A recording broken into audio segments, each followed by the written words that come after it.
Ethan had always been a man of routine. Every morning he would wake at 5:30 a.m., brew his tea, and sit by the window to watch a world awaken. But today was different. Today he held an hourglass, a gift from his late father.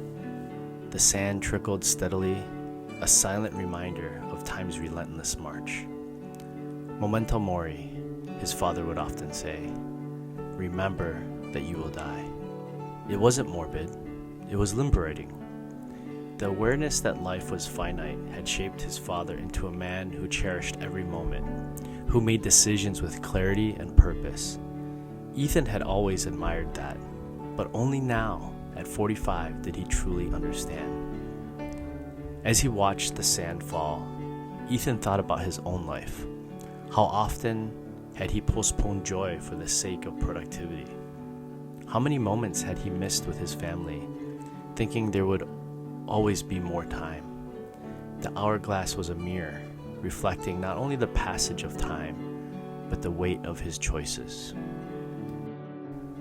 Later that day, Ethan's colleague, Priya, faced a pivotal moment in her career. As the CEO of a growing tech startup, she had to decide whether to pursue a risky merger or focus on steady, incremental growth. The board was divided, and the pressure was immense. Priya had always been a strategic thinker, but today, she felt a newfound clarity. She placed the hourglass Ethan had given her on the table and watched the sand fall.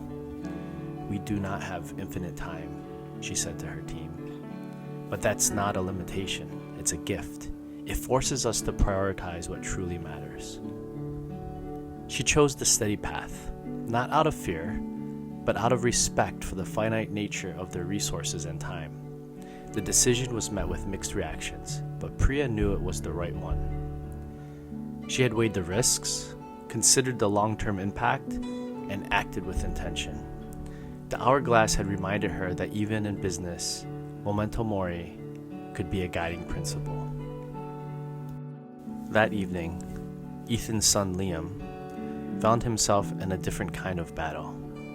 He was playing chess with his grandfather's old friend, Mr. Alvarez, a retired grandmaster. Liam had always been a talented player, but tonight he was struggling. Every move felt heavy, every decision fraught with consequence. Mr. Alvarez noticed Liam's hesitation. "Chess," he said, "is a game of finite possibilities. Each move brings you closer to the end, but that's what makes it beautiful. You can't waste time on indecision. You must act, knowing that every choice shapes the outcome."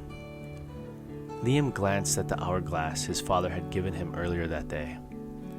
The sand was running out, just like the time on the chess clock. He took a deep breath and made his move, a bold sacrifice that turned the tide of the game. Mr. Alvarez smiled. "You see, Memento Mori.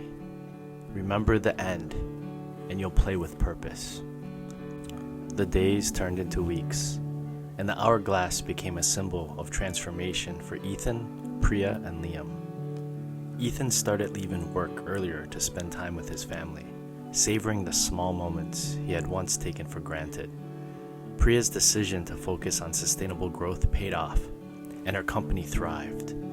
Liam, inspired by Mr. Alvarez's wisdom, began approaching life with the same strategic clarity he brought to the chessboard. Memento Mori wasn't just a philosophy, it was a lens through which they viewed the world.